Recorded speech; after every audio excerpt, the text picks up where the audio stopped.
Bienvenue dans ce nouvel épisode du C2S Dental Talk. J'ai l'immense privilège aujourd'hui de recevoir le docteur Carole Lecomte.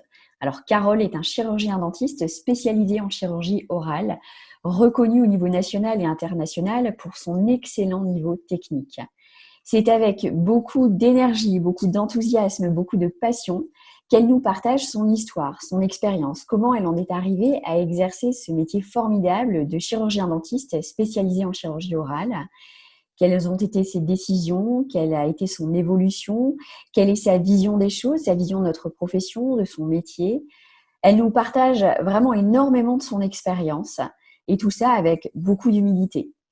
Alors, j'ai pris énormément de plaisir à l'interviewer et j'espère que vous en prendrez autant à l'écouter. Bonjour Carole. Bonjour Marie. Bienvenue sur C2S Dental Talk. Je suis ravie de t'accueillir. Alors, pour commencer, est-ce que tu peux te présenter pour les dentistes qui ne te connaissent pas? Rapidement. Alors, oui. En 2 mots, ben voilà, je m'appelle Carole Lecomte, j'ai 46 ans, je travaille à Paris et voilà, je suis implantoparent. Voilà. D'accord, ok, ça marche. Alors, oui, super. Pour commencer, j'aimerais te poser une question que j'aime bien poser aux dentistes que je rencontre, c'est pourquoi est-ce que tu as choisi le métier de chirurgien dentiste? Alors déjà, est-ce que c'était un vrai choix? Est-ce que ça s'est fait un peu par défaut? Est-ce que c'était par hasard? Enfin, qu'est-ce qui t'a amené à exercer le métier de chirurgien dentiste? Super question. En fait, je crois que c'est parce que j'ai raté le fait d'être musicienne et dessinatrice. Donc, quand j'étais en 3e, j'ai été interne, je n'étais pas une très très bonne élève. Et du coup, je prenais le train toutes les semaines. Et sur le quai de la gare, il y avait des gens, des jeunes, qui avaient 2-3 ans de plus que moi et qui avaient des grands cartons à dessin sous le bras. Ça me faisait rêver parce que voilà. Et puis, évidemment, genre, je leur demande ce qu'ils avaient dedans. Ils me montrent les dessins. C'était des collaborateurs d'architectes. Ça n'existe plus aujourd'hui. Hein.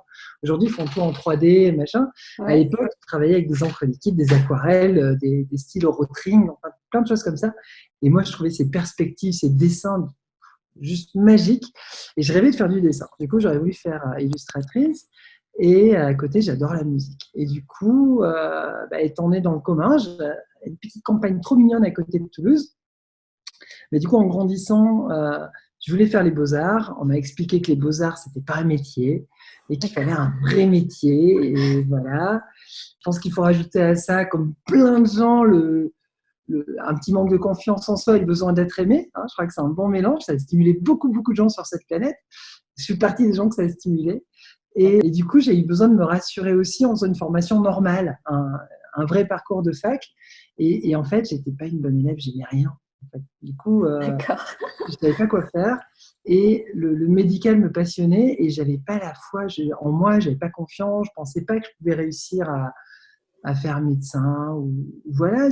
Donc, du coup, je me suis dit, bon, écoute, fais dentaire. C'est super, c'est manuel. Il y a un petit peu d'intellectuel, mais c'est très technique. Du coup, toi qui adores les arts plastiques et tout, tu vas t'y retrouver. Et c'est un métier qui est assez flexible, qui permettra de le faire peut-être 1, 2 jours, 3 jours par semaine. Et du coup, tu pourras te consacrer à toutes tes passions à côté. Et du coup, je suis rentrée en dentaire comme ça, parce que vraiment, je ne savais pas quoi faire. J'aurais adoré faire prof de bio. Et puis pareil, je me suis dit que si j'allais en doc, j'allais finir droguée et junkie, donc c'était pas bon. Et voilà. Et du coup, je suis rentrée en dentaire. Moi, j'ai fait la fac de médecine une fois. Et la première année, faut être honnête, je suis pas allée en cours. C'était une génération où commençaient les cours privés. Je savais même pas qu'il y avait des cours privés en parallèle. J'allais au TP obligatoire, catastrophe. Et du coup, j'ai forcément doublé parce que voilà, je n'avais rien fait de rien fait. Et quand j'ai doublé, j'ai rencontré un groupe d'amis avec qui je suis toujours amie. Alors, j'étais témoin de mariage, marraine des gamins et tout. Et d'ailleurs, si jamais ils nous regardent, voilà, je les aime fort. Et du coup, ils m'ont fait bosser beaucoup, beaucoup. Et du coup, j'étais comme une primante et j'ai été 3e collée.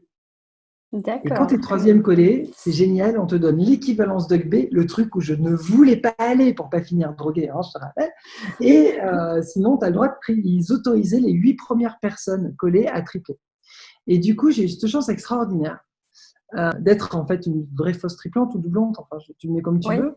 Et ça m'a permis d'avoir vachement de recul sur les cours. Parce que même la première année où tu ne bosses pas, tu écoutes quand même au moins les 2 tiers des cours. Tu croises quand même tes cours, même si le soir, tu ne bosses pas.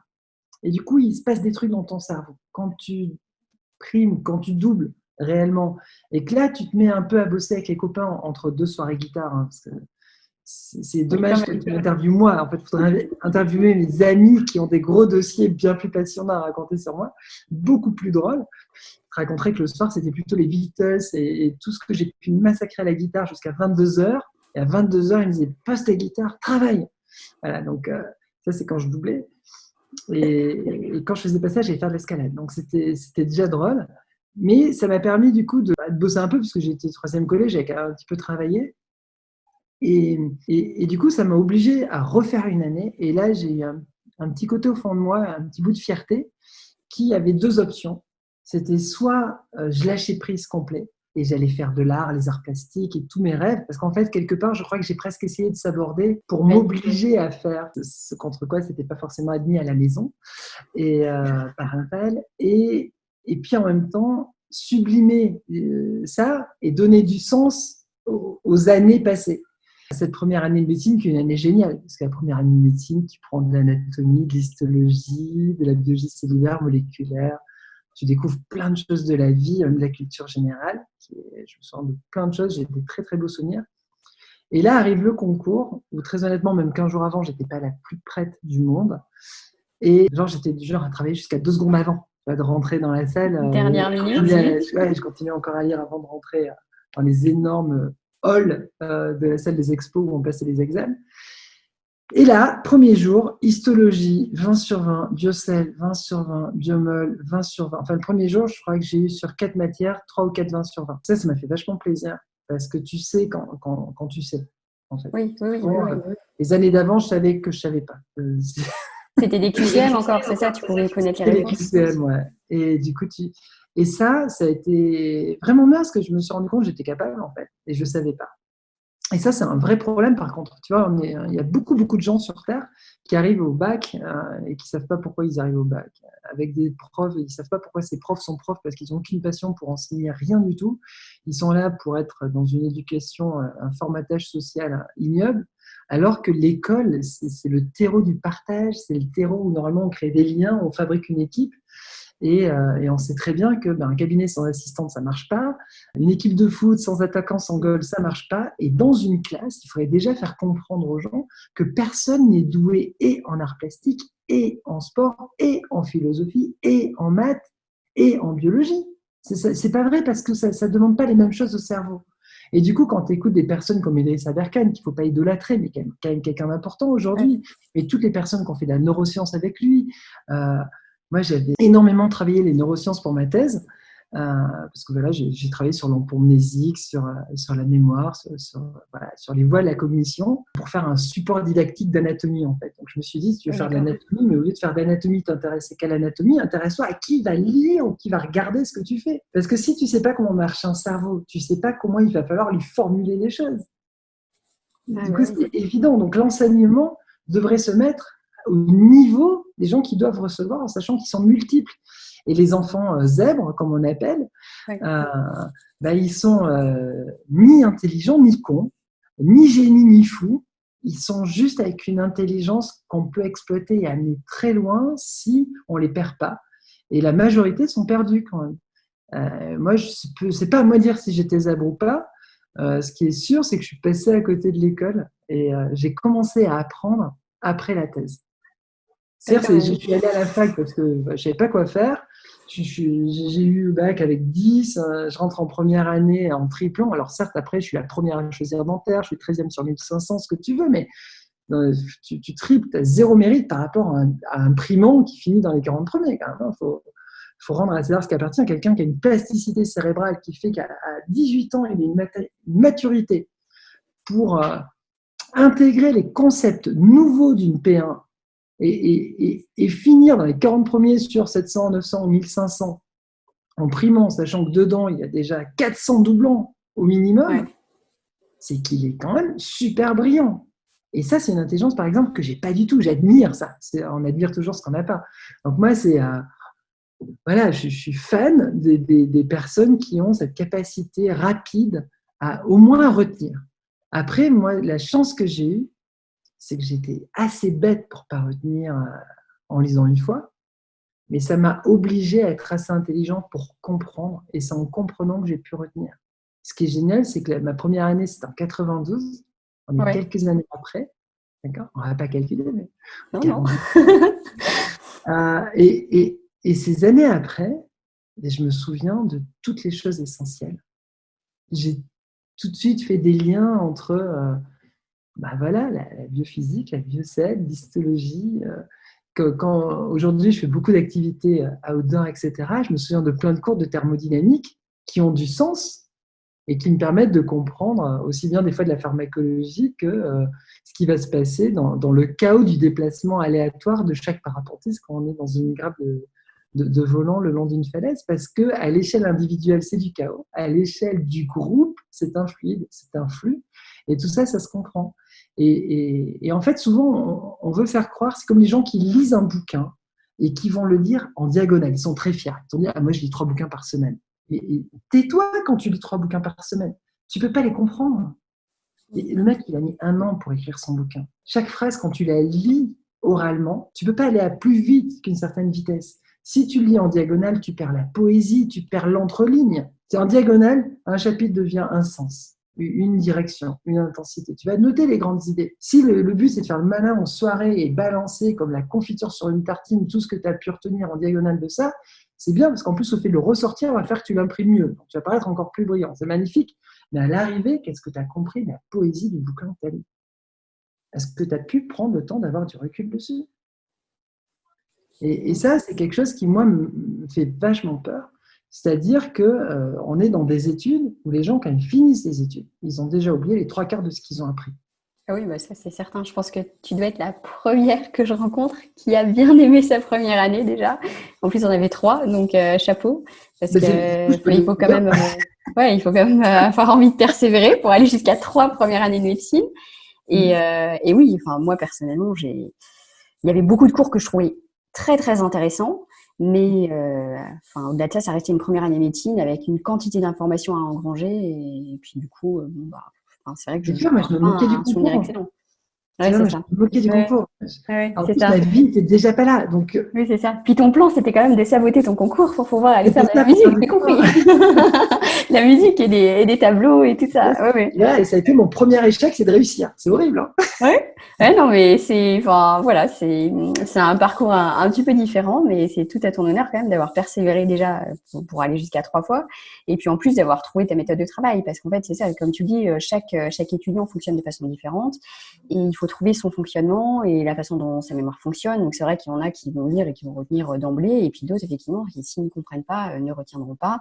Et puis après il y a des mémoires qui sont plus efficaces des techniques d'apprentissage qui sont plus efficaces sur Ouais. le long terme que sur le court terme. Oui, oui, bah, ça je te Alors, rejoins tout à c'est fait. comme tout, voilà, il y a l'inné, il y a l'acquis, et c'est C'est sûr ça. qu'il y a des inégalités assez marquées suivant les parcours. Hein, c'est Ouais, vrai que peu importe là d'où on vient, on peut arriver n'importe où, dans tous les sens, oui, hein, vers le haut, vers le bas, vers ouais, l'horizontal, ouais, mais la probabilité n'est pas la même. Hein. Faut oui. quand même de faire croire aux gens ça, c'est pas bien de mentir, c'est pas joli, et ça c'est un des thèmes sur lesquels politiquement, socialement, il est de bon ton de mentir parce que ça fait plaisir à tout le monde, et je trouve que c'est pas élégant parce que justement ça enlève déjà du mérite à ceux qui Mm. réussissent à transformer un parcours vraiment difficile. Moi j'ai des potes à la fac, etc., qui la nuit, pendant que nous, soit on bossait, soit on dormait, soit on s'offrait le luxe énorme de se faire une grosse chouille, ou peu importe ce qu'on faisait, eux, ils allaient garder des vieux, ou ils étaient surveillants dans des Ouais, ouais. EHPAD, où il y en a, ils font caissier à côté, quoi. Ah ouais, Voilà, il y en a, leur été, ils ne sont pas toujours à Ibiza. Il y en a, ils font ah vraiment des ouais. jobs parce qu'ils ont besoin de ça. Et à côté, ils ont des aides du Crous et tout. Non, ils n'ont pas le même mérite, ils en ont beaucoup plus. Et puis Ils pas la vont même, suivre du les coup, pas enfants. la même pression non plus, parce que quand tu viens d'un milieu social qui est pas forcément très aisé, tu as la pression financière. Enfin, je parle de vécu. Hein. Moi, mon papa, il est jardinier, ma maman est femme de ménage, et à chaque fois que j'allais en cours en première année de médecine, je voulais réussir pour moi, mais je voulais réussir aussi pour eux, parce que l'investissement financier qui pouvait ne rien représenter pour une famille aisée, à l'échelle de ma famille, avec encore 3 frères et sœurs derrière, c'était énorme. Et je m'interdisais de ne... Enfin, je m'interdisais l'échec, quoi. C'était dans ma tête, de toute façon, j'allais réussir et il n'y avait pas d'autre choix, quoi. Donc, et puis j'ai réussi et j'en suis fière. Mais c'est vrai que, enfin, je comprends d'autant plus ce que tu dis et pour l'avoir vécu et c'est dans mon ADN, quoi. Je le comprends vraiment. Donc voilà. Ok. Alors après, du coup, pour revenir un peu donc tu fais tes études de dentaire, tu sors de faculté en 99, si j'ai bien noté. Et Ouais. oui, voilà. Et dès 2002, donc, tu es responsable de vacations de stomatologie. Dès 2005, tu commences à donner des conférences pour des DU d'implantologie. Alors, c'est vrai Ouais, pas tout de que... suite, j'ai débuté en 2005. Je Ah commençais à oui, faire des d'accord. Ok. conférences de petite taille, modeste, Ok. hyper agréables, qui m'ont énormément aidé parce que le pied à l'étrier, c'est pas rien. Et Ouais. du coup, je remercie publiquement toutes les personnes qui m'ont fait confiance dès le début parce que c'est pareil de faire confiance. En plus, je sais pas quel âge j'avais, je vais avoir 32 ans. Enfin, Ouais, c'est c'est- ça, toute jeune. Je ouais, pense j'ai pas. joué. C'est ça, je pense que tu étais encore plus jeune. Et du coup, c'est vrai que, bah, tu vois, moi, la question que je me pose, c'est déjà pourquoi aussitôt dans ta carrière, tu t'es orientée vers la chirurgie orale? Est-ce que ça a été un coup de cœur pour la chirurgie orale? Comment ça s'est fait par hasard? Ou est-ce que c'est encore pour éviter une autre solution, tu es passé en chirurgie orale? Qu'est-ce qui a fait que tu t'es retrouvée comme ça en chirurgie orale? Alors, ce qui est marrant, c'est du coup, moi, j'ai beaucoup aimé la fac aussi. Du coup, Oui, j'ai eu la chance d'avoir certains profs extraordinaires. Certains étaient extraordinaires pour leurs défauts. On n'est oui, pas chez Oui Oui. J'aime pas tout le monde et tout le monde ne m'aime pas. Je le sais. Il n'y a pas de souci avec ça. Par contre, ça n'empêche que j'ai du respect pour tout le monde, sauf ceux qui n'en méritent pas. Mais d'accord. il y a toujours une majorité très grande de gens vraiment bien. Et c'est vrai que la fac à Toulouse a été vraiment un moment pareil, de découverte, de partage, d'enseignement où on apprend beaucoup de choses. Parmi mes profs qui m'ont marqué, il y avait Serge Armand qui était un très très bon praticien. J'ai failli faire ma thèse avec lui parce que vraiment je trouvais que c'était une des pattes, quelqu'un qui avait une main qui était extraordinaire. Il donnait tout, il nous transmettait énormément d'informations. Donc si on avait juste le peu d'intelligence pour se dire, écoute quand même cet homme qui sait faire des choses de sa main incroyables, peut-être ça va te servir demain pour être quelqu'un dont tu pourras être fier et rendre service aux patients. Et du coup, c'est quelqu'un qui m'a apporté beaucoup sur l'esthétique du traitement et sur l'esthétique de la chirurgie en donnant une notation vraiment artistique à la chirurgie. Et il y a Oui. quelqu'un qui est quelque part son opposé et que j'aime tout autant, qui s'appelle Carlos Madrid, qui a été du coup mon directeur de thèse, qui a été assez culotté à l'époque pour accepter mon sujet de thèse. Parce que, et évidemment, c'est moi qui suis arrivée en disant hey, je veux faire mon sujet à moi. D'accord. En fait, quand j'étais en P1, en première année, en cours d'anatomie, je me disais la nat, c'est trop génial comme matière, mais c'est trop mal enseigné. Donc, il faut qu'on arrête de l'enseigner de façon. Voilà. On ne peut pas enseigner mal quelque chose d'aussi merveilleux. Quoi. L'anatomie, c'est la base de tout, de la vie, de la physiologie, de la chirurgie. C'est une base énorme et qui est très mal connue. Ouais. Déjà au moment du concours, la plupart ne la connaissent pas. Ils répètent bêtement des trucs avec des moyens mémotechniques. Ça, c'est Mm. pareil. Le moyen mémotechnique, c'est une paire de claques. Et tu as besoin de ça pour t'en souvenir, change de voix, fais autre chose. Quand tu vas opérer, tu ne vas pas te dire ah, pouf, pouf. Euh, et, euh, et puis après, du coup, je vais faire un raccourci, mais du coup, en première année, dans ma tête, je me suis dit, je rêverais que mon sujet de thèse, si j'y arrive là, ce soit faire de l'anatomie didactique et clinique, pour que ce soit vraiment concret et tout. Et Carlos Madrid avait accepté ce sujet, il m'a soutenu dedans. En plus, on avait fait déjà du télétravail à l'époque, parce que quand j'étais pas thésée, j'étais déjà partie à Paris, où je vivais à l'époque que du dessin et de la musique. Ah oui. Euh, et du coup, cette thèse, elle a mis longtemps pour être faite parce que quand je l'ai passée, j'avais plus le droit de bosser tellement j'ai mis longtemps avant de la faire. D'accord. D'accord. Ok. Puisque dentiste à moitié par erreur et que je voulais faire d'autres choses. Et du coup, j'étais trop contente à Paris de faire plein de dessins et tout. Et je faisais aussi des sites web. Enfin, je suis devenue web mistress. J'aimais apprendre des trucs. Du coup, ça m'a permis aussi, quand j'ai fait ma thèse, ça a été la première thèse multimédia. À l'époque, j'avais appris la programmation, Flash Player, de e-learning, les premiers logiciels qui permettaient de programmer des choses interactives. Et du coup, pour pouvoir vraiment faire ce projet, j'ai eu besoin de m'intéresser à ce qui existait. Et puis, c'était vraiment émergent. On est en 2000. Ouais, bah En oui, c'est ça. 2000, voilà, il n'y avait pas beaucoup de gens qui comprenaient le PHP, les langages JavaScript et tout. Et du coup, j'ai essayé de m'intéresser à ça aussi. Et Carlos, il m'a suivi dans mon délire quand même. Il a accepté d'avoir quelqu'un qui fait une thèse à 700 km, tout ça. Et je bossais la nuit. sur la thèse. Donc la journée, je dessinais, je faisais d'autres choses et je bossais la nuit. Du coup, il recevait des mails à 4h, 5h du matin et tout. Et à chaque fois, il s'éclatait parce que du coup, il se levait le matin un peu plus tôt, il devait regarder ça. Et des fois, il avait carrément comme un dessin animé, une animation de 3D, d'anatomie, des choses. Ouais, c'était marrant, c'était un peu original. Et voilà, puis quand j'ai passé cette thèse, mais du coup, j'ai eu un prix de thèse, j'ai été lauréate de la fac. Et ça m'a beaucoup touchée, déjà. Quand on nous remet un petit honneur en plus, c'est quand même magnifique, surtout que vraiment, je ne m'y attendais pas, quoi, parce que j'étais quasiment la dernière de la promo à passer la thèse, ou la dernière, enfin. Et quand je l'ai fait, je ne savais pas si ce que je faisais, c'était...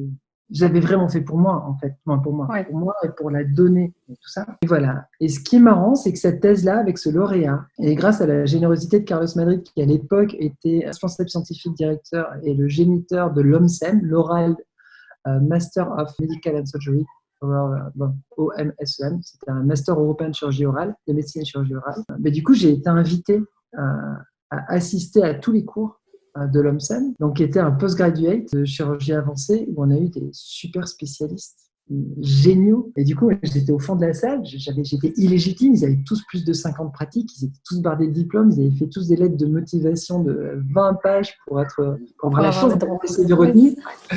Et moi, j'arrive là, et comme les internes, en fait, ça c'était le tout début des premiers internes, les internes étaient aussi invités à ça. Moi, je trouve ça génial toujours. C'est comme mon cabinet, il est ouvert. J'ai toujours des étudiants des DU ou des internes qui viennent en stage. Et tant que je peux pas dire oui à plusieurs en même temps, mais quasiment, et ça, c'est un vrai bonheur. Ce sont des belles rencontres en plus. Et du coup, une fois cette belle rencontre, c'était moi qui étais en train d'écouter des cours à l'OMSEM. Et je crois que j'en ai pas perdu une miette. C'est-à-dire que là, j'ai découvert. J'avais aimé l'enseignement jusque-là, et j'avais toujours pas bien compris. Quand tu rentres dans le niveau masterclass, c'est encore top du top. Ouais. Et ça, vraiment, c'est quelque chose, c'est une intention qui m'a beaucoup touchée à l'époque, de m'offrir la chance d'assister à ces cours. Et du coup, j'ai pas fait la pratique. Donc, je suis rentré en deuxième année, je fais pas la pratique. Du coup, je pouvais pas valider. Et je m'en foutais, en fait. Du coup, avec les 3 rangs que j'avais, je prenais l'avion pour Toulouse. Et ça me faisait plaisir d'y retourner. Et j'en profitais pour voir les amis. Et du coup, voilà. Donc, je suis allée à l'OMSEM, je crois, pendant 3 ans. À la fin, c'était de la pratique, je pouvais pas la faire puisque je n'étais pas officiellement dedans, mais ça m'a donné énormément de bases. En même temps, en parallèle, je me suis inscrite dans plein de formations. À l'époque, à la fac des Saints-Pères, on pouvait faire de la dissection humaine. C'était avant qu'il y ait eu des petits problèmes de scandale un peu plus récents. Ouais. Et du coup, j'ai fait, je crois, au moins 3 ou 4 formations pour apprendre à disséquer, faire les prélèvements autogènes. Enfin voilà, je suis allée me former. Comme c'est la base, on a besoin d'être formé. Mais déjà chirurgie, quoi. Tu te formais déjà en chirurgie, finalement. Oui, mais parce que je crois que j'étais naturellement à l'aise en esthétique, en composite, tout ça. Je savais monter des céramiques. Ouais. J'avais bien compris. Comme je faisais beaucoup de sculptures, de dessins, de peinture, ouais. Et les matières, les textures, les formes et tout, c'était pas un problème. Ça, c'est une chance. Hein. Je crois qu'on devrait déjà donner moins de cours aux enfants. On devrait leur donner plus souvent des ciseaux à bois, de la pâte à modeler, des blocs de Stiporex à tailler. On est en train de fabriquer des gens qu'on empêche de se développer, et de l'autre côté, des intelligents impotents de leurs mains, et de l'autre côté, des abrutis finis. Et ça me fait mal au cœur. Je pense qu'on devrait développer, dans tous les cas, donner la possibilité à chacun de développer ces choses. Et le manuel, c'est sublime. C'est une forme d'intelligence qu'on sous-estime, et ça se développe très tôt. C'est-à-dire, c'est quand à 5 ans, 6 ans, 8 ans, qu'il est urgent d'arrêter les tablettes et toutes les conneries modernes, parce qu'il faut se dégourdir. Faut que le cervelet fonctionne, que le cerveau aussi, et que les connexions des agonistes-antagonistes, que la synergie du corps entre l'œil, la pensée, la réaction, la sensibilité et la vision en 3D, et tout ça, ça doit se connecter quand même. Et ça ne se fait pas tout seul, c'est des heures et des heures et des heures. C'est pas quand tu es adulte, que tu as 3 gamins, que tu as une pression financière et que tu dois remplir ton frigo que tu le feras. Ouais. Et toi, du coup, tu vois que ça a été ta chance finalement, parce que tu as été très vite attiré par le côté artistique. Donc finalement, arrivé en dentaire, c'est ce que tu dis, et tout ce qui était, on va dire, matière classique, composite, comme ce que tu disais, la prothèse, tout ça, c'est quelque chose où finalement, tu as été très vite... tu t'es très vite adapté, tu as été très vite doué de tes doigts. Et par contre, du coup, la chirurgie, tu as ressenti plus le besoin de progresser. C'est pour ça que tu t'es axé plus là-dessus. La chirurgie, c'est le miracle de la synthèse entre l'ultra manuel. Il ne faut pas rappeler que le premier qui a fait les greffes cardiaques, il n'était pas chirurgien, hein, il était assistant de chirurgien et c'était lui qui était le plus doué.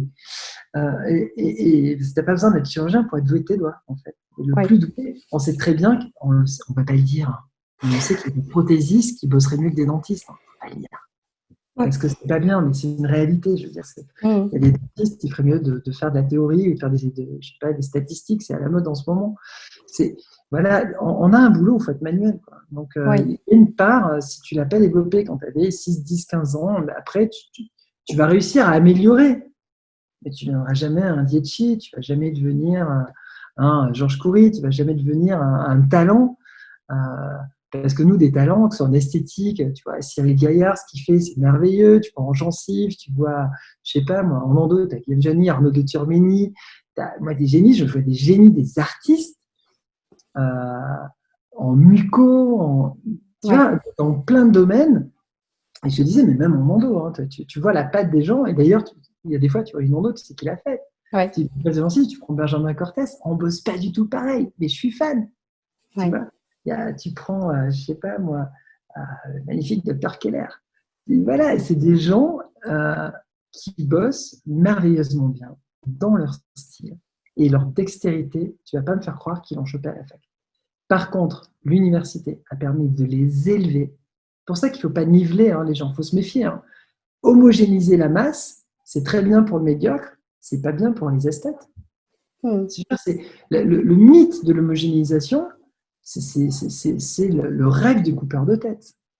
Alors ça fait toujours plaisir. Dès qu'il y a une tête qui dépasse, on va la viser. Moi, j'ai essayé de ne pas taper sur Raoul au tout début et j'ai surtout pas tapé sur Raoul maintenant.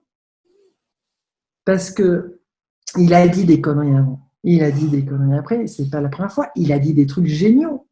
Moi, je suis quand même allé chercher ce qu'il a fait de génial sur les microvirus et les macrovirus.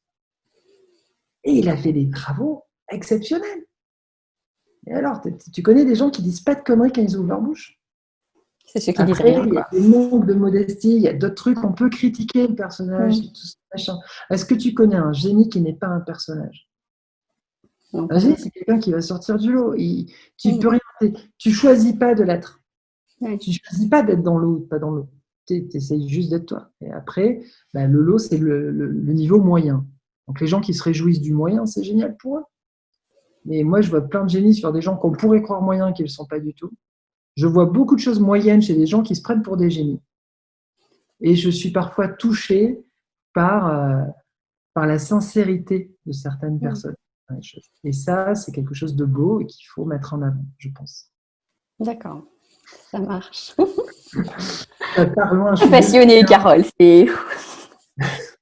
Alors, pour revenir donc à tes fins d'études, je reviens encore à ta fin d'études, Carole. Tu t'orientes vers la chirurgie. Et moi, ce qui m'a étonnée et stupéfiée dans ton parcours, c'est que très tôt, à ta sortie de faculté, quelques années après, tu commences à donner des cours. Et puis, alors, tu dis pas tout de suite en DU, mais bon, c'est quand même venu assez rapidement, à mon sens. Et c'est du coup très peu de temps après ta sortie de faculté. Et moi, la question que je me pose, c'est comment est-ce que tu as fait pour te créer une légitimité, pour générer de la confiance, pour intégrer un cercle de spécialistes qui habituellement accumulent des années de pratique avant d'avoir accès à ces cercles fermés, avant d'être conférencier expert en implantologie. Qu'est-ce qui, selon toi, déjà a fait la différence? Comment ça s'est fait? C'est une super question. J'espère que je vais réussir à répondre. Il y a plein de choses dans notre vie qui dépendent directement de nous. C'est-à-dire les choses que tu choisis, tout ça. Il y a plein de choses qui ne dépendent pas de toi. Là, il n'y a pas de concours pour aller donner des cours, des conférences. Il y a des voies universitaires magnifiques, compliquées, qui, malheureusement, aujourd'hui, demandent de faire des choix cornéliens entre beaucoup de pratiques, beaucoup d'accompagnement ou beaucoup d'enseignement et de la pratique privée qui va t'apporter d'autres choses. On sait très bien quand, moi, en pratique privée, en 2 jours de chirurgie, j'ai fait 8 blocs, 9 blocs ou 10 blocs. Je ne suis pas sûre moi, dans tous les cas, quand j'ai bossé à l'hôpital, là où j'étais, c'était pas du tout ce rythme-là. Et quand c'est de l'hôpital universitaire, c'est encore moins ce rythme-là. Du coup, la chance d'être libéral, par rapport à ça, a permis d'acquérir, dans tous les cas, de l'expérience. Après, le fait d'avoir additionné en permanence au début plein de formations. Tu vois, genre en 2004, je suis allé apprendre les Holland-Fort, je sais pas, le Malo. Donc après avoir fait plein de tu vois, je veux dire, je suis vraiment allée, je suis partie en Suède, je suis allée en Allemagne, tu vois, je suis allée au Portugal, j'ai dit, mais pas que pour lui. Il y a la soif que j'avais d'apprendre, parce que du coup, ça devient génial. Ce qui est chouette, c'est que plus tu apprends, plus tu as envie d'apprendre. Parce que ce qui est passionnant, c'est la passion. Alors, en fait, une passion est passionnante. Oui. Si c'est pas l'activité en elle, on s'en fout. Tout peut être très chiant ou tout peut être génial. Et en fait, ça devient génial en général quand tu as passé la phase d'amertume du début. Ouais. Et du coup, en chirurgie, j'ai eu la chance de la passer vite, cette phase d'amertume. Et du coup, j'ai fait tôt certains types de chirurgie. À l'époque, c'était des années où on communiquait déjà un peu sur Internet, où on échangeait beaucoup et où il y avait une forme de visibilité, si tu veux, voilà, qui existait, qui existe aussi aujourd'hui maintenant autrement avec Facebook. Hein. Oui. Et d'ailleurs, il y a plein de praticiens qui ont compris ça et qui en jouent beaucoup, qui publient des cas très beaux, donc c'est magnifique. Ouais. Et voilà, et du coup, c'était le début de ça. On n'était peut-être pas si nombreux que ça. J'étais peut-être du coup jeune, mais en faisant des choses plutôt terre à terre et carré. Et après, la légitimité, c'est pas toi qui choisis. Les conférences, c'est pas toi qui t'invites. Au début, on m'a invité. Je pense qu'au début, quand on m'a invité, ça a vraiment été chaud-froid. Ça veut dire, je pense que dans chaque comité scientifique, il y en avait la moitié qui devait être content de m'accueillir, la moitié qui se dit mais qu'est-ce qu'elle vient faire là? Et en plus, je pense qu'à l'époque, ma timidité et justement l'absence de légitimité que je n'en avais pas et j'avais bien conscience de ne pas en avoir, ne devait pas aider le ton que j'avais. Je ne devais pas avoir un ton parce que je devais me justifier beaucoup, j'imagine. Je devais être très maladroite, enfin comme quelqu'un qui a 30 ans et qui parle devant des personnes et qui n'est pas préparé à ça, en sachant en plus que quand tu parles devant les personnes-là, elles n'ont pas toutes envie de t'écouter, quoi. Ouais, c'est ça. Et toi, quand tu vois des choses qui sont évidentes, moi, c'est la chance que j'ai eue, je ne sais pas si tu as lu certains articles, mais genre, si tu lis, il y a un article en 2009 sur l'extraction, implantation, mise en charge immédiate. Je disais déjà, la table vestibulaire, en fait, on s'en fout si on fait une ROG, etc. et tout, alors que tout le monde disait, il ne faut surtout pas toucher à la table vestibulaire. Et du coup, j'avais fait une conférence à la SFPIO sur la table vestibulaire en question.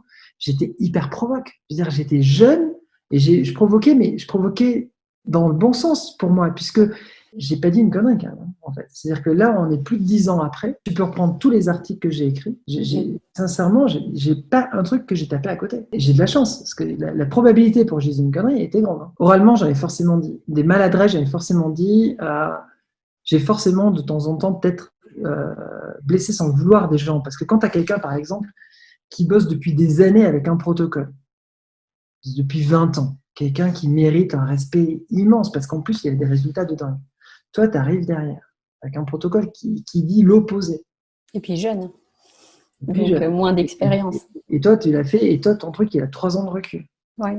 À part que si, au bout de 3 ans, ça a vachement bien marché, tu as une corticale, tu as tout, mais ça peut mal évoluer pour plein d'autres raisons, qui sont les raisons dont on parle beaucoup aujourd'hui, qui vont être la biologie, la physiologie, la toxicologie de quelqu'un, ou la toxicologie de la vie, ou tout ça. On voit bien que le parodonte de quelqu'un, c'est pas stable, c'est pas de la faute du praticien. Hein. Ouais.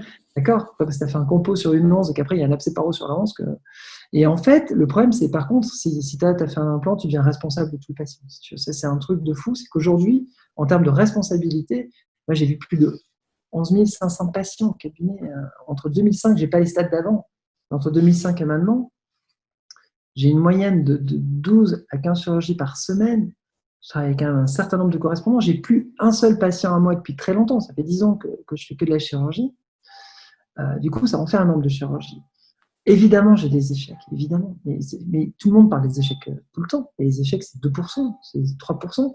Après, tu as des complications, 2-3%. Et à côté, il faut quand même qu'on arrête de parler 90% du temps des 2-3% qui ne vont pas. Ouais. Au prorata, si on faisait ça aux élections, ça n'irait pas. Donc, je ne dis pas qu'il faut accorder que 2-3% du temps au problème, parce que le problème nous fait grandir. Le problème est un garde-fou. Le problème nous oblige à nous améliorer. Et on a créé des problèmes, parce qu'au début, il y avait plein de choses qu'on ne savait pas faire. Du coup, on ne mettait pas la barre très haute. Du coup, on est devenu bon. Dès que tu deviens bon, tu deviens un peu con. Donc, tu augmentes ta marge, ta prise de risque, et donc tu diminues ta sécurité. J'avais lu un article génial, dans le livre de la Fédération des parapentistes qui fait parapente, delta, boomerang, kitesurf, la FFVL.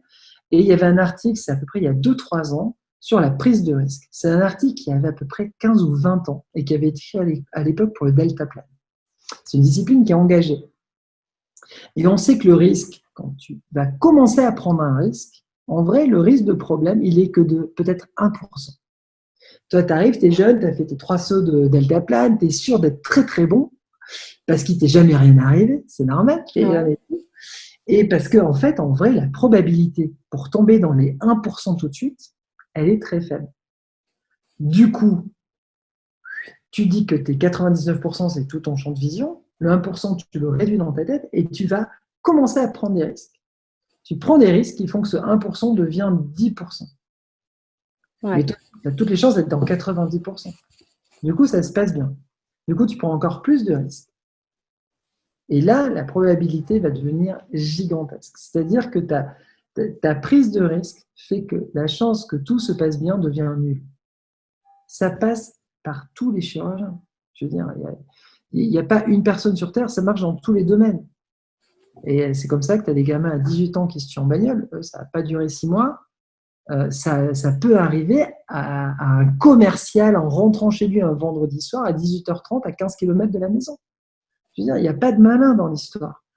J'ai perdu un pote il y a 10 jours, là, en wingsuit, un des meilleurs au monde. C'est un génie. Et il y a 15 jours, il bouffait à la maison. Voilà. Et à 5 cm près. Je veux dire, t'as beau, quand tu engages, tu rentres dans un autre univers. La chirurgie, c'est la discipline engagée de la dentisterie. Donc, du coup, faut apprendre que c'est l'absence de prise de risque. Faut pas croire que les gens qui font de la chirurgie orale sont des cow-boys, c'est l'inverse. Je veux dire, moi, très tôt, j'avais une ultra conscience de l'impact. Les gens qui vivent avec des chirurgies, non seulement ils ont le post-op, mais ça, on s'en fout en vrai, c'est une semaine. Et ils vont vivre 24 heures sur 24, matin, midi et soir et la nuit, en ayant ce qu'ils ont en bouche. Quand ça va bien, c'est génial. Quand ça va pas bien, c'est pas top. Mais en même temps de ça, tu n'es pas responsable de tout. Ils ont réussi à détruire leurs dents. Ils ont réussi à détruire leurs parodonties. Ils ne changent pas les raisons. Je veux dire, on a oublié en médecine qu'on soignait des patients. Là, on a eu le Covid, c'est génial le Covid. Regarde, grâce à ça, on a Zoom, grâce à ça, on fait Oui, c'est ça. ça. En fait, faut imaginer l'effet papillon, il est toujours incroyable. Mais le Covid, c'est un seul virus, même s'il y a d'autres, il y a plein de formes, mais c'est globalement un virus. ARN. Ce virus, c'est le même pour tout le monde. D'accord? Dans une même pièce, quand ils étaient tous à Mulhouse en train de chanter pendant 3 jours, Oui. il n'y a pas 100% des gens qui l'ont eu. Ils étaient tous ensemble pendant 3 jours, avec zéro protection. Déjà là, tu as une inéquité énorme. Ouais. Qu'est-ce qui va jouer? Le microbiote nasal, le microbiote buccal, l'immunité, la chance, pas la chance. Celui qui est capable de te dire, c'est ça. Déjà, il devrait être suffisamment intelligent pour savoir qu'il ne faut pas le dire, parce qu'il sait qu'il ne sait pas. Il n'y a que le con qui sait vraiment.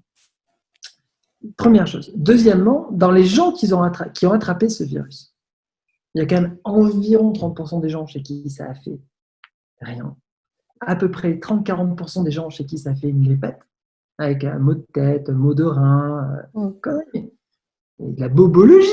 C'est-à-dire que ça, c'est peut-être ce qu'il y avait toutes les formes qui ont existé, peut-être en Italie, en Chine et tout, dès le mois de septembre, et que ça n'a pas alerté un médecin, qui n'allait pas récupérer et faire des PCR ou pour analyser l'ARN, pardon, d'un nouveau germe. Enfin, je veux dire, un pathogène comme ça, avant de dire ah mais lui sa pneumonie elle me plaît pas, je vais l'analyser. Il a fallu qu'il y ait beaucoup de gens. Et après, tu as seulement autour de 15% qui ont besoin d'être hospitalisés. Et tu en as à peu près 5% qui vont en réa.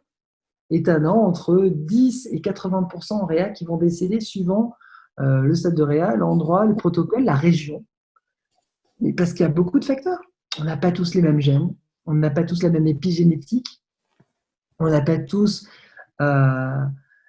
du coup, cette capacité autogène d'avoir des réactions immunitaires non exacerbées, on sait très bien qu'il y en a, tu leur donnes une olive, s'ils sont allergiques à l'olive, ils vont mourir. C'est pas de la faute de l'olive. Et nous, en médecine, ce qui est génial, c'est qu'on a perdu ça. C'est-à-dire que si c'était un médecin qui avait prescrit une olive, parce que l'huile d'olive, c'est riche en oméga 3, ça va faire bien à 99,9% des gens. Quand tu tombes sur le 0,01% ou 0,1% des gens qui est malade, qui est allergique, qui va mourir, là, on va te tuer. On va te défoncer parce qu'on va dire, mais non, est-ce qu'à vous qui avez prescrit, c'est une olive, il y avait un risque. Ah oui, mais non, mais ça fait du bien à tous. Et c'est très compliqué parce que aujourd'hui, on se rend bien compte qu'il y a des patients, tu extrais une dent, ils perdent presque pas d'os. Tu as des patients, tu extrais une dent, ils perdent 80% de leur os. L'étude scientifique va te dire, tu extrais une dent, on perd 30% de l'os. Ouais. C'est la vérité. Ça, c'est un vrai souci. On sait très bien que quand on dit le taux d'échec d'intégration des implants, c'est 1% ou 2%. OK. Mais en fait, c'est une personne chez qui il y en a plusieurs qui ne vont pas. Il y a plein de patients, tu leur mets 5 implants, les 5 vont bien, ou 6 implants, les 6 vont bien. Il y en a d'autres, 6 implants, les 6 vont mal. Hein. Parfois les 5. Je ne sais pas pourquoi. Mais quand tu regardes un parodonte, où là, ça enlève la notion de quelqu'un qui a mis des vis dans quelqu'un, on voit bien que toutes les dents ne subissent pas la maladie parodontale pareil. Pourtant, c'est les mêmes gènes, la même épigénétique, la même bouche, la même salive, la même alimentation. Et les mêmes bisous avec le chien-chien, si on veut. Ouais. Je veux dire, ce qui est génial, c'est qu'on se rend bien compte qu'on peut avoir une lésion paro en mésial d'une 6 et pas en distal. Et là, on ne se dit pas que c'est le même état de surface de la dent, on ne se dit pas tout ça. Tu vois, c'est très complexe. Donc, du coup, la médecine, en vrai, aujourd'hui, on croit qu'on est des scientifiques. En vrai, on a plein de démarches qui sont pseudo-scientifiques. Et on est persuadé de ce qu'on dit, et ça nous empêche de nous ouvrir à remettre en perspective nos acquis. C'est ça que j'ai essayé de faire dans un article il n'y a pas longtemps que j'ai écrit, qui s'appelait « Le gold standard du plaqué or ». C'est un article qui, j'espère, s'il a été lu, qui est bourré de respect pour nos maîtres, parce que moi, il n'y a pas un jour où je vais au cabinet sans que je remercie les personnes qui nous ont donné autant de savoir. C'est génial. Par contre, le savoir qu'on nous donne, c'est la fondation de la maison de demain qu'on construit. Et moi, j'ai conscience que je ne fais que participer à une toute petite échelle d'un édifice qui ne sera que la fondation d'un deuxième édifice, d'un nouvel édifice. Et le piège, c'est croire qu'on a raison, surtout. Je veux dire, si tu prends Aristote, si tu prends Galilée, si tu prends Newton, si tu prends Einstein, etc., tous les génies, s'ils étaient sûrs qu'ils avaient raison et que ce qu'ils avaient appris était bon, Galilée, c'est pas que la Terre est ronde. C'est la différence entre l'héliocentrisme et le géocentrisme. C'est compliqué. Et en fait, voilà, pour moi, c'est des choses importantes. On est dans un domaine étrange. En informatique, personne n'est sur ses acquis. Dans plein de domaines, on remet des choses en question. Et chez nous, d'un côté, on va donner des prix Nobel à ce qui innove, et de l'autre côté, on va figer les dogmes. Et l'exemple le plus beau qu'on a au quotidien, mais ça tu l'as avec tout le monde, c'est qu'un praticien qui fait une technique super ancienne, d'accord, et ça marche, on va dire merci professeur, vous faites une technique fiable qui a donné un très bon résultat. Attention, demain, tu as quelqu'un genouilleux qui fait une technique ancienne et qui foire. Que ce soit de la faute de la technique ou de la personne, c'est très compliqué de savoir en vrai les raisons de quand ça va. Souvent, il y en a beaucoup de raisons qui s'additionnent. Et bien là, on va dire, vous êtes un danger parce que vous faites des techniques obsolètes. Vous savez bien que maintenant, il y a d'autres techniques. Et évidemment, c'est la même chose pour les techniques modernes. En fait, quelqu'un qui fait une technique moderne et ça marche, vous êtes un génie novateur. Tu fais une technique nouvelle et tu as une complication, vous êtes un dangereux cow-boy qui fait de l'expérimentation sur des pauvres patients qui n'ont rien demandé. En fait, ce qui est fou, c'est le point de vue ne dépend pas de la technique qui est faite. En fait, il dépend que du résultat. Ouais. C'est une fois que la guerre est finie, tu viens, tu comptes les morts et tu arrives, tu fais voilà, non, finalement, votre truc n'est pas bien. Et tu fais attention, parce que statistiquement, quel est le taux d'emmerde qu'on a réellement avec cette technique? Et ça, c'est une notion qui souvent passe à côté. Parce que c'est même pas regardé, c'est même pas étudié ça. Donc toi, dans ta pratique, là, de tout ce que tu dis, finalement, très tôt, tu t'es tu t'es imposé, si je comprends bien, une grande discipline au niveau de tes techniques, au niveau de tes techniques de chirurgie, de Et en même façon temps, à limiter le risque dont tu parlais tout à l'heure, à rester toujours consciente que voilà, il faut bien rester sur les bases, bien respecter les techniques chirurgicales que tu utilises.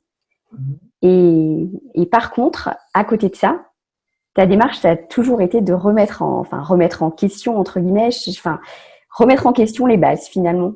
en fait, c'est exactement ça, tu as C'est résumé. ça. C'est-à-dire que c'était à la fois cette espèce de schizophrénie Oui, de vouloir sécuriser un acte et des fois d'avoir cette extrême conscience que la sécurité est parfois ailleurs. Quand on est ouais, passé du pariétal à l'AROG, on pouvait y voir une prise de risque, très bien, puisqu'on avait une technique qui marchait, et on va remplacer par une nouvelle technique à moins de recul. Après, quand tu fais une histologie à 6 mois et que tu as 60% d'os néoformés, en vrai, tu as déjà une réponse. Hein. Tu n'as pas besoin d'attendre 20 ans. Hein. Mais bon, c'est ça, encore un autre débat. Mais par contre, on peut aussi dire, mais quand on a arrêté de faire des énormes prélèvements autogènes comme ça, et qu'on a réussi à faire des techniques de régénération aujourd'hui qui sont quand même, il n'y a plus personne qui remet ça en doute, même s'il faut le mettre toujours en perspective, hein, par contre, oui. pour améliorer. Tout à l'heure, je parlais de Pierre Keller, je dis, Mm. voilà, après, quand tu grattes un peu, lui, il fait de l'aérogène avec l'autogène. Ouais. Hein.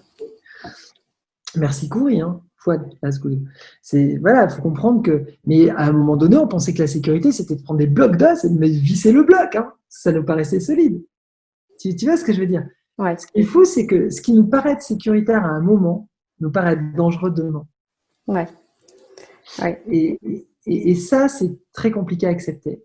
Moi, j'ai souvenir de conférences en 2005, très sérieuses, par des gens très sérieux, qui défonçaient le bios dans les sinus. Ils disaient, mais c'est une honte, c'est un scandale, comment on peut autoriser ça et tout. Les mecs, ils se foutaient sur la gueule. 3 ans après, comment peut-on autoriser de prendre un pariétal pour le mouliner et le mettre dans un sinus quand le bios marche très bien? Il y a 3 ans entre les deux. Et toi, tu es là, tu dis, mon Dieu, alors il faut que je me fasse un avis là-dedans et que je prenne une décision pour mon patient. Et ce patient-là, je vais le voir pendant 5 ans, 10 ans, 15 ans, je vais peut-être voir ses gamins. Enfin, c'est pas rien. Et comment Et justement, toi, tu prends tes décisions alors? Parce que là, tu dis que tu assistes à comme des tout le monde, conférences à 3 ans d'intervalle. parfois je me trompe, je me suis des fois Oui. trompé, évidemment. Après, il faut imaginer que quand on est jeune, il y a plein de facteurs qui jouent pas en notre faveur. Oui, On a peu d'expérience, c'est ça, ouais. on n'a pas encore beaucoup de recul, donc on croit ce qu'on lit. C'est dangereux, hein. Quand tu lis un bouquin d'économie, il faut savoir par qui il a été écrit. Hein. Tu lis un Ouais. bouquin de sociologie, il faut savoir par qui il a été écrit. Même un bouquin d'écologie. Hein. C'est écrit par Trump ou Nicolas Hulot, c'est pas le même bouquin. Il faut vachement se méfier des bouquins. Non, on trouve tout dans les bouquins. Dans les Oui. études, on trouve tout. Tu as des études qui disent que le glyphosate, c'est bon. Donc, la troisième chose, c'est que, du coup, comme tout le monde, je suis aussi influencé par des personnes qui Ouais, c'est étaient ça. des référents. Donc, ça, c'est très important. Et la quatrième chose, c'est notre bon sens. C'est-à-dire, c'est le mélange de tout ça avec notre instinct. Et notre instinct, parfois, il est bon, parfois, il est un peu moins bon. Et je crois que la chance qu'ont les nouveaux chirurgiens qui arrivent maintenant, c'est quand même que les 15 précédentes années ont fait un tri euh, dans beaucoup de techniques qui ont eu, pour certaines, une durée de vie très courte. Oui, les bases sont posées, quoi. Pour nous, c'est Les sûr rogés que au c'est plus simple. périoglas, tout ça, les gens ont essayé, les gens ont vite arrêté. Quoi. Il y a le Vitalos, mettre un ciment biphasique qui s'autodurcit autour des spires d'un implant, c'était bon uniquement chez le chien quand même. Hein. Donc, il faut savoir que ces choses-là, ça a quand même été vendu avec des études scientifiques. Des exemples comme ça, il y en a beaucoup. Moi, j'ai utilisé du mucograft il y a longtemps, j'étais pas très contente. Ce qui est génial, c'est qu'à l'époque, il n'y avait pas grand monde de contents. Il y a toujours des gens aujourd'hui qui s'en servent. Et après, c'est la liberté. Tu vois, moi, j'aime pas. J'assume de dire j'aime pas tel produit. Ça veut même pas dire que j'ai raison. Hein. Ça veut dire mon expérience avec tel produit dans mes mains n'a pas été bon. Soit j'ai rien compris au produit et c'est ma faute, je l'ai mal utilisé. Soit j'ai rien compris aux indications du produit, je l'ai mal utilisé donc dans des mauvaises indications. Soit j'ai pas eu de bol, je l'ai bien utilisé dans des bonnes indications, mais sur des patients avec une mauvaise biologie. Dans tous les cas, au début, tu fais rarement beaucoup de cas, tu fais un cas, tu attends 6 mois quand même. Puis après, tu fais 2-3 cas, tu attends 6 mois. Et là, c'est un peu là où tu vas choisir. C'est là où soit vraiment cette évolution dans ta pratique, et pas une révolution, tu fais rarement une révolution d'un coup. Hein. Dans notre domaine, c'est des évolutions step by step, et tu essaies de changer qu'un paramètre à la fois. Et là, tu arrives et tu dis, ah, ok, ben, finalement, c'est magique. Je sais pas, moi, quand j'ai utilisé de la Lauderme, on ne savait pas que c'était interdit, excusez-moi, il y a 10 ans, c'est un produit magique. Ce qui est fou, c'est que tu te retrouves il y a 10 ans avec un produit magique interdit et avec des produits merdiques autorisés. C'est quand même du non-sens. Tu vois ce que je veux dire? C'est un vrai souci. Après, bon, là, on parle entre nous, c'est de la discussion de comptoir. Je me permets de dire ça, j'aime pas, d'accord. Mais quand tu fais une étude scientifique, la rigueur scientifique peut donner des faux résultats. Exactement comme un PCR peut donner un faux négatif. Ouais. Quelqu'un qui dit moi j'ai pas le Covid, je suis PCR négatif, ben non, gars, tu as 40% ou 30% de faux négatifs. Donc le risque que tu sois réellement négatif, c'est pas exactement le même. Donc en fait, c'est plus les signes cliniques et ça, et plus là où tu as été avant, etc., qui vont donner des faisceaux d'indices de ça. On a tous vu des études où quand on voit les photos, tu te dis, mais ils n'ont pas pris leurs meilleures photos, là, c'est pas possible. D'accord. Alors qu'on sait tous que quand on fait une série de cas, on va tous avoir des cas très très beaux, le cas moyen et le cas moche. Bon, tu fais un article, à moins de vouloir démonter le produit, tu mets le cas le plus beau. Hein. Ouais. C'est normal. Quelqu'un qui commence à te présenter des cas où tu n'as jamais le avant, pendant, après, où il n'y a pas d'histo, et il manque toujours une radio, tu te doutes qu'il y a un loup. Un implanto, il fait au moins 500, 600, 700 implants par an quand même. Il fait au moins plusieurs érogènes par semaine. Donc, je sais pas, moi je disais ça à un moment donné dans mes conférences, je me suis mise à donner le nombre d'actes que je faisais. Moi j'avais adoré, c'était Georges Coury comme ça un jour, il faisait une conf sur les distractions qui était juste génial. Et lui, il est extrêmement honnête. Il dit, ben voilà, j'en ai fait tant. Tu vois. Et du coup, il dit pas j'aime pas, ça dépasse ça. Il dit, bon, voilà, mon expérience avec ça, j'ai posé des indications dans ça, j'ai fait ça, je vous montre des cas, ça c'est mon résultat standard. Et voilà, et j'en ai fait tant. Voilà. Et ça, à chaque fois qu'on présente quelque chose, on devrait dire, j'en fais depuis tant de temps, j'en ai fait tant, mon standard c'est ça, mon plus beau cas, allez, hop, allez-y, c'est pour partager sur Facebook. Ouais. Et mon pire cas, parce qu'il faut quand même savoir que quand ça ne va pas, c'est des moments de solitude. Hein. Moi, sur ma conf de greffe gingivale, je montre une nécrose de greffe gingivale et la patiente elle était très jeune et très jolie. Sur le moment, on n'est pas à confort. On lui dit, reviens dans 2 jours. Elle revient dans 2 jours. Là, on fait du suivi XL et on fait des photos de ce qui n'est pas beau et ça n'est pas confort. À l'arrivée, c'était magnifique, parce qu'elle à elle. Mais je veux dire, les personnes chez qui quelque chose se passe mal, ça nous montre. Il ne faut pas croire qu'on n'en a rien à foutre. Après, il ne faut pas être fou. L'espèce humaine est masochiste. C'est la construction du cerveau. C'est-à-dire que quand on fait un tout petit peu de neurosciences, on apprend que pour protéger l'espèce, il faut qu'une expérience négative s'ancre.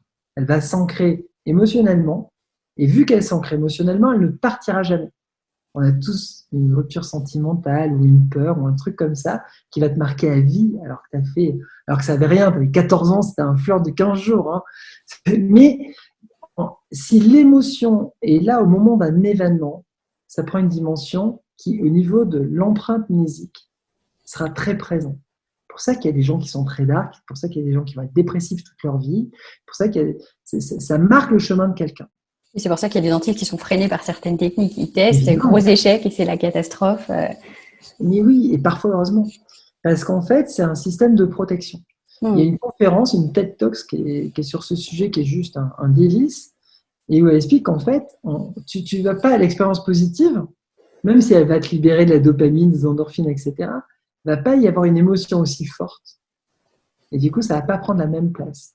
Donc, ça, il faut se méfier aussi. Faut toujours se dire, là, on a fait une étude par exemple, je vais te donner 2 exemples. Il y a une thèse qui a été faite à Toulouse l'année dernière par un jeune homme super sympa qui est venu au cabinet et pour que ce soit neutre, il étudiait les cas de ROG, d'accord, au cabinet et avec ou sans implant simultané. Open, j'ai tout ouvert, c'est-à-dire que je lui ai proposé de venir le lundi au cabinet, c'est quand je ne suis pas au cabinet. Et il avait accès à tous les ordinateurs. Donc, il avait tous les dossiers qui ont toutes les radios. Il ne manque jamais de radio et tout ça. Et il a fait tout son boulot tout seul. Et j'ai été étonné même du résultat. Je ne m'attendais pas à un résultat aussi bon. Tu vois, c'est ça des fois le truc. C'est-à-dire que même moi, qui ai conscience qu'on va noircir toujours le tableau, ben en fait, quand j'ai vu ces stats, sur une année comme ça, c'était sur les REG, il y avait eu 0 échec de REG. C'est lui qui a fait la sélection de cas. En fait, il a pris toute une année. Donc, il a choisi, il avait les critères avec son directeur de thèse. Et par contre, quand on faisait un plan simultané avec REG, là, on tombait à 94% de succès d'un plan, parce qu'il y a eu une patiente dedans, qui s'appelle Sophie, mais je ne peux pas dire le nom de famille, secret médical, qui, sur 4 implants, en a perdu 4. Et ce qui est rigolo, c'est qu'elle avait eu d'abord une première marque d'implant, en un temps chirurgical, sa bite était bonne, elle est crash. J'étais sûr qu'elle allait manger dessus. Du coup, je lui remets la même marque en 2 temps chirurgical, elle est crash. Du coup, je lui fais faire des tests d'allergie au titane, elle n'est pas allergique au titane. Je lui mets une autre marque d'implant en 2 temps chirurgical, quand la sauce intégrée 6 mois, elle est crash. Et elle est tombée dans ces stades parce qu'on lui a fait une ROG. Et la ROG chez elle a marché. Donc la ROG c'est ça qui est fou. Les implants prennent pas. C'est mon mystère. Cette patiente-là, le jour où on découvre ce qui lui est arrivé, je suis sûr qu'il y a 0,0001% de chance qu'elle écoute cette vidéo, mais elle va se reconnaître, Sophie. Parce que déjà, je l'ai repéré gratos. Oui. C'est normal. Là, en plus, c'était vraiment. Et puis, elle a eu du courage, hein, parce que c'est pas très. Il faut avoir envie de recommencer et recommencer. Et confiance et tout. Et en fait, on n'a jamais compris. Tu vois, c'est un cas sur beaucoup, et elle se trouve dans cette étude. Donc, pas de chance. Elle biaise l'étude. Elle biaise l'étude. Mais c'est rigolo. Et là, j'ai un de mes collaborateurs, David, qui est en train de faire une étude sur les cas de régénération osseuse en allogreffe complexe, en technique un petit peu comme du foie de couris, on va dire, en allogreffe. Et pareil, moi, je suis traumatisé par quelques cas où j'ai eu des complications, j'ai eu des fractures de l'âme, notamment chez un confrère médecin qui vit à La Réunion. Donc, imagine, le mec, il vient de La Réunion se faire opérer dans ton cabinet. Et lui, il a un problème, il a le pontique à un moment donné la telle collée qui vient sur l'air. Enfin bon. Et après, là-dessus, ça casse la lame. Tu vois, le petit effet domino de celui qui est à 8000 km. Bon, mais voilà, mais c'est des trucs qui n'arrivent jamais, qui arrivent. Et en fait, les rares cas de complications que j'ai eues avec les lames, ils m'ont traumatisé. Mais là, on est en train de regarder 100% des cas. C'est-à-dire même les tout premiers que j'ai faits. D'accord. Oui. Ce qu'on essaye de ne pas trop regarder en général, parce qu'au début, c'est pas forcément là où tu es la meilleure. Et en fait, ce qui est chouette, c'est qu'en fait, on se rend compte que du coup, statistiquement, le taux d'ennui est très bas, alors qu'on est dans des reconstructions extrêmement complexes, c'est-à-dire dans des cas très défavorables. Oui, que toi, ton ressenti, c'est... Et moi, mon ressenti n'était pas si génial, parce que je suis traumatisé par les 3-4 cas, ou 3 cas, je sais pas, enfin. Où c'est à planter, quoi. De toute façon, l'étude, on va publier transparence, donc il y aura on dira ce qui a été beau, ce qui n'était pas beau, le résultat moyen, le plus beau et le plus moche. Classique.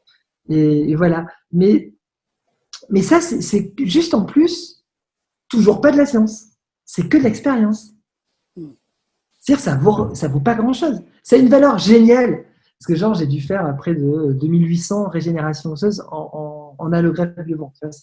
Donc, c'est un seul type de matériau, avec 2 types de techniques, avec 10 ou 11 ans de pratique, qui donne presque 3000 régénérations osseuses. C'est ça cause. Elles sont toutes suivies.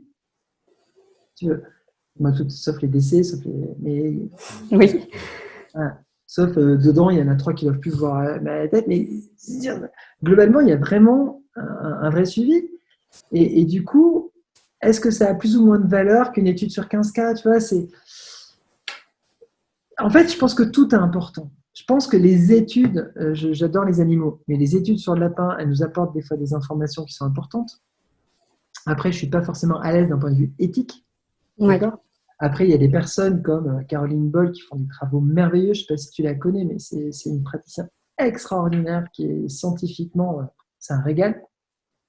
Et j'adore parce que ça mouline sévère au niveau du cerveau. Et du coup, c'est quelqu'un qui fait un travail très sérieux. Et pareil, elle fait des études. Quand on fait des études comme ça chez l'animal, ça apporte des résultats qu'on ne pourrait pas avoir chez l'humain. Mais c'est jamais des études à 15 ans de recul. Ouais. Parce que c'est pas ça qui nous apporte le plus. Parce qu'en 15 ans de recul, tu as peut-être perdu ton boulot, tu es peut-être devenu à moitié alcoolique, tu as ton système. Vision pessimiste, ouais. Mais non, mais c'est la réalité. Et tout comme tu as des personnes, on voit bien que tu as des personnes de 90 ans qui ne sont pas mortes du Covid. Ouais. Ils n'ont rien fait. Il y en a d'autres qui sont passés en réa, ils sont revenus. Et il y en a d'autres, il y a un nouveau-né qui est mort là, du Covid. Ouais. Donc, à l'échelle individuelle, ça ne veut rien dire. Par contre, quand on commence à parler de 50 cas, 80 cas de ça cliniquement, là, c'est de l'expérience qui a du sens. Quand on parle de 2000 cas, là, ça devient vraiment sympa. C'est ça l'intérêt de l'expérience. Et le reste, tout est bon à apprendre, à écouter. Oui. Et toi, du coup, est-ce que tu dirais que tu as des grands principes finalement chirurgicaux que tu utilises dans tes chirurgies et qui sont finalement ta signature? Tu as fait des choix en fait qui maintenant te sont propres et non? Non, alors déjà, on est beaucoup à opérer, beaucoup. Oui. Je crois qu'il n'y a aucune technique qui appartient à personne. Les vrais génies qui ont été très novateurs, tu vois, on pourrait parler de Pascal Valentini, qui était un des pionniers quand même du bios dans le sinus. Ça, Ouais. à l'époque, c'était culotté quand même. Ouais. Je pense que pareil, c'est quelqu'un d'extrêmement respecté, mais c'est quelqu'un qui a dû s'en prendre. C'est pas facile d'être pionnier. Hein. Enfin, quand je veux dire que c'est une signature, je me suis peut-être mal exprimée, c'est que c'est vraiment les techniques voilà, qui ont fait leurs preuves et que toi, tu as adopté. Ah, dans ce sens-là, oui, parce que j'allais te dire, tu vois, après, j'allais te dire, des fois de courir, tu vois, quand il y a certaines techniques, ou des techniques Oui. de dissection dont je parlais tout à l'heure, ou, bon, ok, ça, c'est vraiment des techniques comme celui qui a inventé la rotation continue en endo. Ça, c'est des génies. Moi, j'ai quoi? Si j'ai une technique à moi, un peu, mais que j'ai énormément donné et que je continue à donner, et qui a évolué d'ailleurs l'année dernière, qui est une technique de régénération tissulaire pour des greffes en matrice de derme acellulaire sur des arcades complètes. Donc, je fais des bimaxillaires de gencives. Tu vois, tu fais des greffes de gencives comme du conjonctif enfoui, mais sur 28 dents d'un coup. D'accord. Et il y a de très belles indications, parce qu'il y a beaucoup de gens qui ont des biotypes fins, Oui. et on a vraiment des résultats qui sont dingues. Il y a très peu de résorptions. On a eu des cas avec des résorptions, mais vraiment, globalement, c'est une satisfaction qui est très haute. Alors que, en fait, il y a je connais aucune technique qui permette d'épaissir vraiment un biotype sur 28 ans. Et en plus, je passe que 4 incisions verticales maxillaires mandibulaires. Ça veut dire que c'est très peu invasif. Il n'y a pas une seule technique. Ça, c'est une technique que j'ai inventée. J'ai fait développer des instruments qu'on devrait avoir par Dev cette année, normalement. On est tôt dans l'année, donc on devrait les avoir, j'espère, avant l'été. Le Covid a tout décalé. Oui. Mais voilà, on a dessiné des décolleurs un petit peu différents des décolleurs qui existaient pour vraiment aider le praticien. Parce qu'en fait, je pouvais faire, moi, ça fait des années que cette technique, elle s'est fabriquée, elle a mis 10 ans pour se fabriquer dans mes mains. T'imagines? J'ai fait ma première greffe de gencive en 98. J'ai fait ma première matrice de derme en 2009. La méthode moderne que j'ai commencé à faire changer, d'ailleurs, c'était grâce à envoyer un jour une tunnellisée osseuse que ça m'a fait penser. Je me suis dit, mais il faut faire pareil pour la tunnellisée chirurgicale. Et du coup, ça a été en 2015. Et la dernière petite évolution, c'était l'année dernière. Tu vois, ça, c'est un truc qui m'est propre. Voilà, ça, c'est vraiment une technique, je pense, qui a vraiment été inspirée de personne. Et que tu as créé. Et au niveau des biomatériaux, qui est une évolution des choses qui existaient. La technique tunnélisée, c'est pas moi qui l'ai inventée. ouais. Tu vois, c'est toujours ça. En vrai, faut arrêter. Personne n'a rien inventé. C'est comme la fraise de Totti. Totti n'a pas inventé les fraises. Non, à chaque fois, c'est des évolutions de. Voilà, il s'est dit, je vais la faire plus fine, je vais la faire comme ça, je vais la faire bien. Et son idée était géniale. Et du coup, tout le monde la reprend. Et après, tu files ton nom, tu files pas ton nom. Ça, c'est un autre problème, on s'en moque. Mais ce qui est génial, c'est d'avoir l'idée et de la sortir, de ne pas la garder pour toi. Ouais. Je parlais d'Arnaud de Turbény tout à l'heure. C'est quelqu'un qui a inventé une seringue d'irrigation géniale pour les canaux. Après, il y a les problèmes, tu sais, de propriété intellectuelle, tout ça. Mais voilà, ça fait partie des inventions. Je pense qu'il y en a plein. Chirurgicalement, des inventions, c'est chaud. Moi, je ne suis pas trop chirurgie guidée, donc tout ce qui est extrêmement moderne là-dessus, je suis complètement has-been. D'accord. Je ne dis pas que c'est pas bien, hein, je suis juste en décalage parce Ouais. que j'ai besoin de voir l'os, j'ai besoin de comprendre la matière, j'ai besoin de ressentir l'os du patient, je fais des plasties osseuses, j'ai besoin d'enlever, rajouter. Voilà, et des repères, il y a plein de façons d'en avoir. Hein. Si tu as un bon antagoniste, il y a quand même des repères. Après, on est d'accord, il faut poser des implants dans des axes hyper précis, on est guidé par la prothèse. Donc ça veut dire qu'il faut que tout le monde respecte les bonnes pratiques d'implantologie pour travailler proprement, il ne faut pas dire n'importe quoi. Mais c'est vrai que les méthodes pour faire, elles vont forcément diverger d'une personne à l'autre. Autant j'ai fait du Nobel Guide en 2005, je crois, j'étais au tout début, autant j'étais peut-être la première aussi à arrêter. Parce que j'ai pas eu déjà que des choses qui m'ont satisfaite avec.